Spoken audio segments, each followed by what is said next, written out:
हरतालिका तीज व्रत कथा। पौराणिक मान्यताओं के अनुसार यह कथा भगवान शिव ने माता पार्वती को सुनाई थी। भगवान शिव ने माता पार्वती को उनके पूर्व जन्म के बारे में याद दिलाने के लिए यह कथा सुनाई थी, जो कुछ इस प्रकार है। भगवान शिव माता पार्वती से कहते हैं, हे पार्वती, तुमने मुझे वर के रूप में पाने के लिए घोर तपस्या की थी। तुमने अन्न जल त्याग कर सूखे पत्ते खाए। सर्दी में तुमने लगातार पानी में रहकर तपस्या की। वैशाख की गर्मी में पंचाग्नि और सूर्य के ताप से खुद को तपाया। सावन की मूसलाधार बरसात में तुमने बिना अन्न जल के खुले आसमान तले दिन बिताए। तुम्हारे इस घोर कष्ट वाली तपस्या से तुम्हारे पिता गिरिराज काफी दुखी और बेहद नाराज थे। तुम्हारी इतनी घोर तपस्या और तुम्हारे पिता की नाराजगी को देखकर एक दिन नारद जी तुम्हारे घर आए। तुम्हारे पिता गिरिराज ने जब उनके आने का कारण जानना चाहा तो नारद जी बोले, हे गिरिराज, मैं भगवान विष्णु जी के कहने पर यहाँ आया हूँ। आपकी पुत्री की घोर तपस्या से खुश होकर भगवान विष्णु को उनसे विवाह करने की इच्छा है।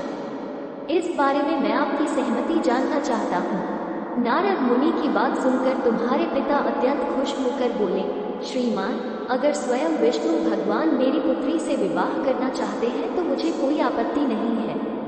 भगवान विष्णु तो साक्षात ब्रह्म का रूप है। यह तो हर पिता चाहता है कि उसकी पुत्री सुखी रहे और अपने पति के घर में लक्ष्मी का रूप बने।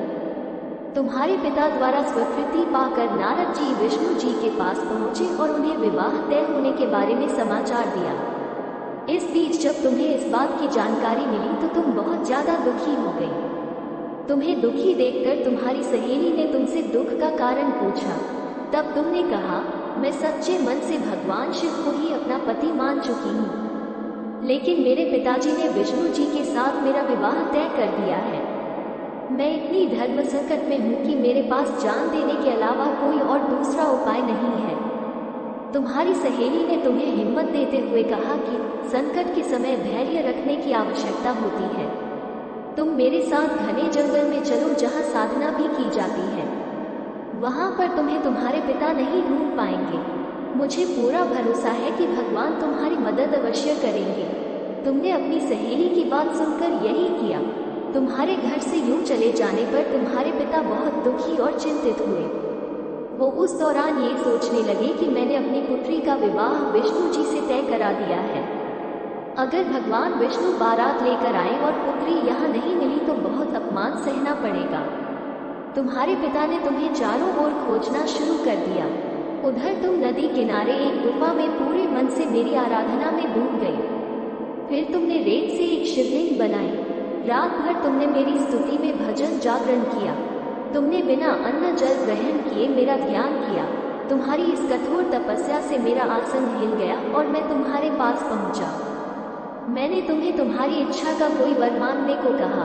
तुमने तब मुझे अपने सामने पाकर कहा कि मैं आपको सच्चे मन से अपना पति मान चुकी हूँ। अगर आप सच में मेरी इस तपस्या से खुश होकर मेरे सामने आए हैं तो मुझे अपनी पत्नी के रूप में अपना लीजिए। मैं तुम्हारी बात सुनकर तथास्तु कहकर कैलाश की ओर चला गया। तुमने प्रातः होते ही पूजा की सारी सामग्री नदी में प्रवाहित करके अपनी सखी के साथ व्रत का वर्ण किया। उसी वक्त तुम्हारे पिता गिरिराज तुम्हें ढूंढते हुए वहां पहुंचे। तुम्हारी हालत देखकर तुम्हारे पिता दुखी होकर तुम्हारे इस कठिन तपस्या का कारण पूछे। तुमने अपने पिता को समझाते हुए कहा, पिताजी, मैंने जीवन का ज्यादातर समय कठिन तपस्या करके बिताया है।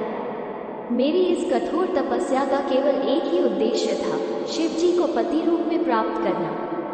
मैं आज अपनी तपस्या की परीक्षा में खरी उतरी हूँ। आपने विष्णु जी से मेरा विवाह करने का निश्चय किया था, इसलिए मैं आराध्य की तलाश में घर से दूर हो गई। अब मैं घर आपके साथ एक ही शर्त पर चलूंगी, जब आप महादेव के साथ मेरा विवाह कराने के लिए तैयार होंगे। तुम्हारे पिता ने तुम्हारी इस इच्छा को मान लिया और तुम्हें अपने साथ वापस ले गए। फिर कुछ समय बाद तुम्हारे पिता ने हमारा विधि विधान के साथ विवाह करा दिया। भगवान शिव ने आगे कहा, हे पार्वती, तुमने भाद्रपद की शुभ तृतीया को मेरी पूजा करके जो व्रत किया उसी का फल है जो हमारा विवाह संभव हुआ। इस व्रत का ये महत्व है कि जो भी अविवाहित कन्या इस व्रत को करती है उसे गुणी, विद्वान व धनवान वर पाने का सौभाग्य मिलता है। वहीं विवाहित स्त्री जब इस व्रत को पूरी विधि से करती है तो सौभाग्यवती होती है और पुत्र व धन सुख प्राप्त करती है। कहानी से सीख, अगर सच्चे मन और मेहनत से किसी चीज की इच्छा की जाए तो इच्छा जरूर पूरी होती है।